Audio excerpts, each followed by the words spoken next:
The Unborn Root Tantra of Great Sky Vajrasattva. Chapter 1. Division of the 25 Views. Homage to the Blessed One, Great Sky Vajrasattva. I once proclaimed these words: The Blessed One, great bliss, the greatest of the great, dwelt in the unexcelled space of the most attractive depths, the place that cannot be named. Being unexcelled, he looked upon his disciples.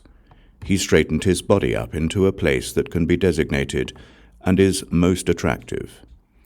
Then the Bodhisattva, Vajra of supreme delight, Vajra garden of charm, most firm, along with the demoness enlightenment, and many others, scattered 100 bundles of mandarava flowers.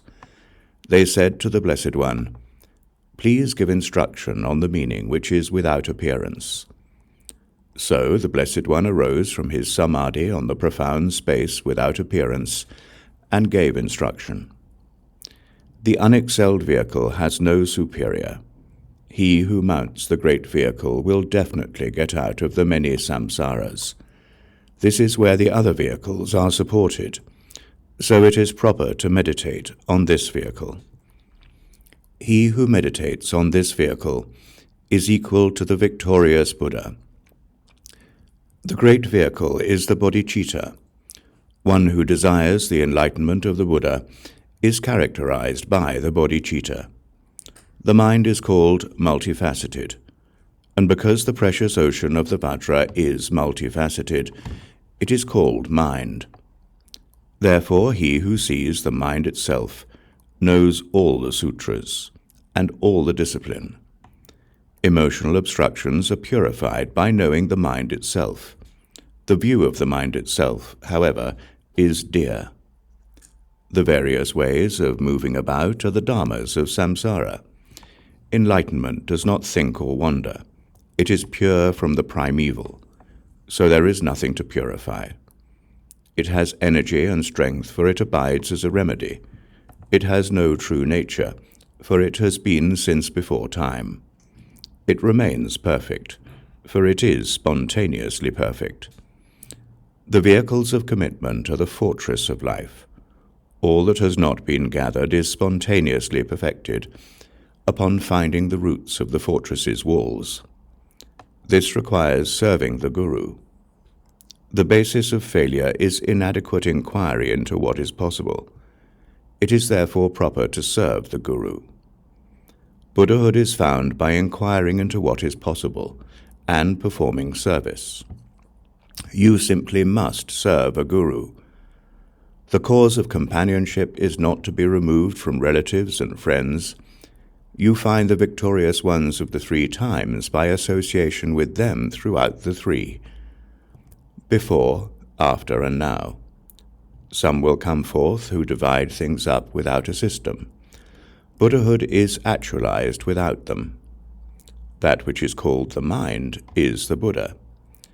Therefore, you who desire to be Buddhas, you who desire to acquire attainments, you who desire to know enlightenment, be adept in the meaning of the view of the mind itself. Thus the Blessed One gave instruction. Then Vajra of supreme delight, most charming Vajra, and many others, threw flowers and other wonderful things, and asked, The instructions given by the Blessed One, Shakyamuni, the Master of Bliss, say that one must know all the many things to be one.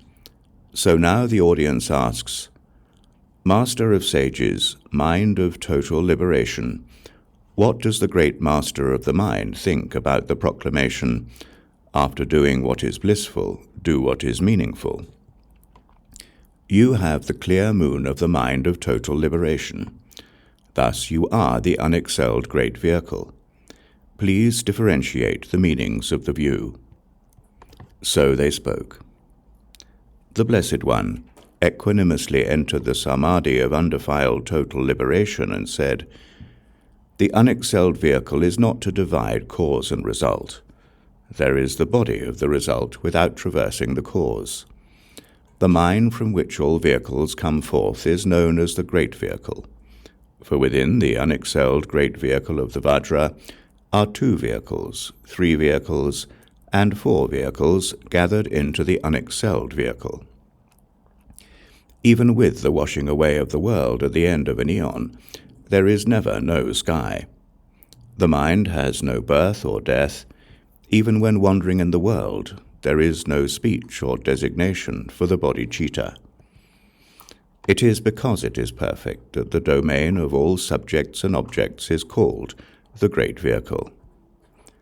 Then the Blessed One equanimously entered the Samadhi called the Victorious One who does not divide the undivided, and said, "The view of the Great Vehicle is divided into 25. The view of the Great Perfection is divided into 5. The view of the Ati Yoga are explained as follows. Ati Yoga is abiding in the reality of dharmas, the bodhicitta, great bliss, your own true nature. This is Ati Yoga. Ati is natural abiding, the river of great bliss which contains all things, the state of equipoise that does not divide cause and result, where all the world and its living beings are uncontrived. The Ati Yoga of the Ati Yoga is that the above-mentioned natural abiding is without speech or thought. This supreme secret reality will not be heard from others with the ear organ, and even with the organ of the tongue, not even an atom can be said of this. The Anu-yoga of the Ati Yoga is where one does not remain in this uncontrived natural abiding, the bodhicitta, but awareness arises out of the Dhamma Dhatu into thusness and comes to understand its own abiding. Practice is performed without duality. In the Anu, one cannot abide in thusness. Awareness perceives thusness, so there is equipoised abiding in non-engaged practice. Yet there is clinging to duality. The Maha-yoga of the Ati Yoga is abiding in the equipoised state of the reality which is contained in the world and its living beings. This is the bodhicitta. It transcends the extremes of birth and cessation, and has no center or boundary. It is said that even the 3, attraction, aversion, and ignorance, come forth from the path of great enlightenment. The 5 benefits of the practice of all things are the ornaments of comprehending reality. The yoga of the Ati Yoga is where awareness designates a reality for every dharma, while ultimately awareness and reality are united in non-duality. Relatively, the awareness is itself united to a god or goddess by means of a ceremony. In thusness, awareness arises from the Dhamma Dhatu. It rises out, but these 2 are non-dual. Even generation and invitation are non-dual union, and what comes out of them is natural abiding. These are said to be the 5. The view of the Ani Yoga is divided into 5.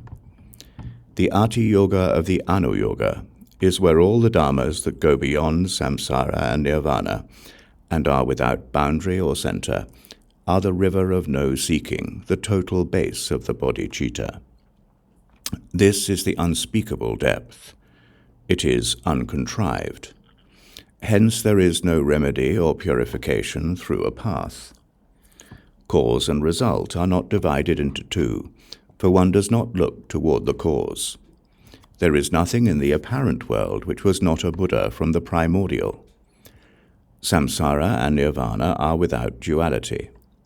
This goes beyond the conventions of words and letters. There is not even an atom of it to be spoken of. It is samsara that is the river of bliss, for it is not sought. It is free from the path, for it is uncontrived. It has no cause or result, for it is the result. Without birth or cessation, nothing is intuited. The Anu-yoga of the Anu-yoga is the circle of all appearance, the bodhicitta, the completely pure sky, the bhaga ocean, the completely pure dimension. Awareness rises up from this dimension and comprehends that this dimension is without indicators. This awareness is itself understood to be empty and without indicators. Both the awareness and its domain are understood in non-duality to be without indicators. The understanding that even the meat, the ritual implements, and so on, are indivisible from the mandala of the god or goddess is the Anu-yoga. It is said that the all-good is the expansive Dhamma-dhatu. Awareness comes out of this dimension into thusness.